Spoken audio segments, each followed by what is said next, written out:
ഇങ്ങനെ കത്തിക്കൊണ്ടിരുന്നാലും ഇത് പൊട്ടിത്തെറിക്കുമോ? ഈ തീ അപ്പൊ പലപ്പോഴും നിങ്ങൾ വിചാരിക്കും ഈ തീ ഈ കത്തുന്ന സാധനത്തിന് ഉള്ളിലേക്ക് എന്തുകൊണ്ടാണ് കയറി പോകുന്നത് അല്ലെ? കയറി പോകുന്നത് വിചാരിക്കുന്നുണ്ടോ? എന്തുകൊണ്ടായിരിക്കും ഈ തീ അതിനുള്ളിൽ കയറി പോകുന്നത്?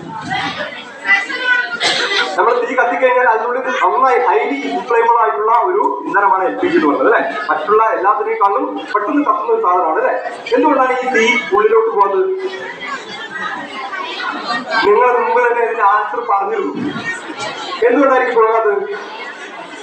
പുറത്തേക്ക്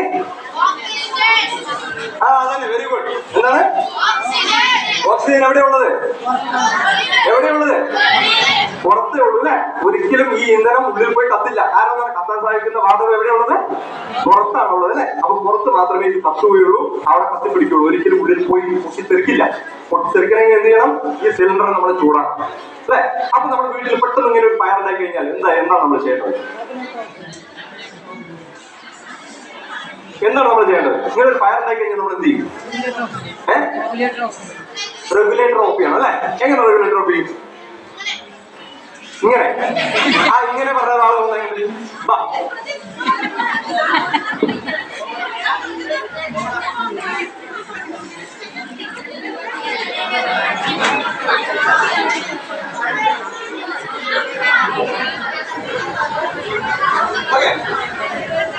നമ്മള് ഇങ്ങനെ കത്തിക്കൊണ്ടിരിക്കുകയാണ് അല്ലെ.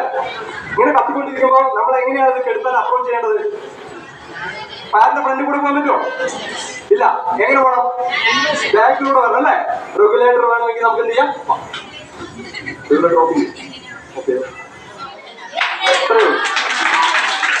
അല്ലേ, സിമ്പിളായിട്ട് നമുക്ക് ചെയ്യാൻ പോകും അല്ലെ. റെഗുലേറ്റർ ഓഫ് ചെയ്യാം. ചില സമയങ്ങളിൽ ഈ സാധനം റെഗുലേറ്റർ കത്തിപ്പിടിച്ച് സ്റ്റക്ക് ആയിരിക്കണം. ഈ സാധനം ഓഫ് ചെയ്യാൻ പറ്റില്ല. അപ്പൊ മോൻ വന്നു സുഖമായിട്ട് ഓഫ് ചെയ്തു അല്ലെ. ഇനി ഓഫ് ചെയ്യാൻ പറ്റാത്ത സിറ്റുവേഷൻ ആണെങ്കിലോ?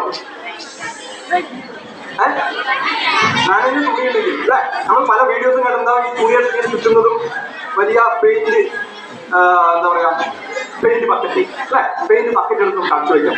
പക്ഷേ ഇത് പ്രാക്ടിക്കലായിട്ട് ഡെമോൺസ്ട്രേഷൻ കാണിക്കാൻ മാത്രമേ നമുക്ക് പറ്റുള്ളൂ അല്ലെ. ഒരു വീട്ടിനുള്ളിലുള്ള ശരിക്കുള്ള ചിലപ്പോൾ സ്ലാബിന്റെ അടിയിലേക്ക് ഈ സാധനങ്ങൾ ഉണ്ടാവുക. അപ്പൊ നമ്മൾ എന്ത് ചെയ്യാം? നമുക്ക് തുണിയെടുത്ത് ചിറ്റാൻ പറ്റുമോ? അത് നിന്ന് തരുമോ? തുണിയെടുത്ത് ചിറ്റാൻ വേണ്ടിയിട്ട് ഇല്ല. ബക്കറ്റ് എടുത്തിട്ടാനുള്ള ഗ്യാപ്പ് ഉണ്ടാവും അവിടെ. അപ്പൊ എന്താ ചെയ്യാം? എന്ത് ചെയ്യും? നിങ്ങളുടെ വീട്ടിലാണെങ്കിൽ സംഭവം ഉണ്ടായി പറഞ്ഞാൽ എന്താ ചെയ്യും? ഫയർഫോഴ്സിനൊക്കെ വിളിച്ചു, ഫയർഫോഴ്സ് വന്നുകൊണ്ടിരിക്കുന്നുണ്ട് അല്ലെ. നമ്മുടെ സാധാരണ പൊതുസമൂഹത്തിന്റെ ഒരൊറ്റ ഒരു വിചാരമുണ്ട് അല്ലെ. സാറ് പറഞ്ഞ പോലെ കൃത്യമായിട്ട് കാര്യങ്ങൾ അവരെ അറിയിപ്പിക്കണം. ഫയർഫോഴ്സിലേക്ക് വിളിച്ചതും അവർ വല്ല സിനിമയിലൊക്കെ കാണുന്ന പോലെ ദൈവത്തിനെ പോലെ ആ വാഹനവും ആൾക്കാരൊക്കെ ആയിട്ട് അപ്പൊ പ്രതീക്ഷപ്പെടുന്നു. അങ്ങനെ പ്രതീക്ഷപ്പെടുമോ? ഇല്ല. വിളിച്ചെന്താണ് ചെയ്യേണ്ടതായിരിക്കും? അവർക്ക് വരാനുള്ള ഒരു സമയം ഉണ്ടാവും അല്ലെ. ആ സമയത്തിനുള്ളിൽ നമ്മൾ ഒരിക്കലും ആലോചിച്ചാൽ നമുക്ക് കഴിയാവുന്ന കാര്യങ്ങൾ ചെയ്യാം അല്ലെ. അപ്പൊ എന്താണ് ചെയ്യാം?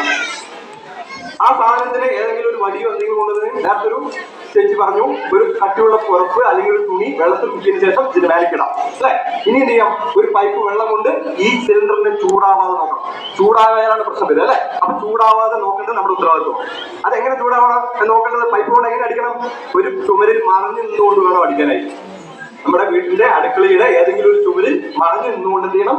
ഈ പൈപ്പ് കൊണ്ട് തുണിയിട്ടതിന് ശേഷം പൈപ്പ് വെള്ളം അതിൽ കടിച്ചുകൊണ്ടിരിക്കും. അത് എത്ര വേണം കത്തിക്കൊണ്ട്? ഇവിടെ കത്തിക്കൊണ്ടില്ലേ, അതങ്ങനെ കത്തിക്കൊണ്ടേയിരിക്കും, പ്രശ്നമില്ല. പക്ഷെ ഈ സിലിണ്ടറിനെ ചൂടാവാതെ നോക്കണം, മറ്റുള്ള വസ്തുക്കളെ കത്തിക്കാനും പാടില്ല.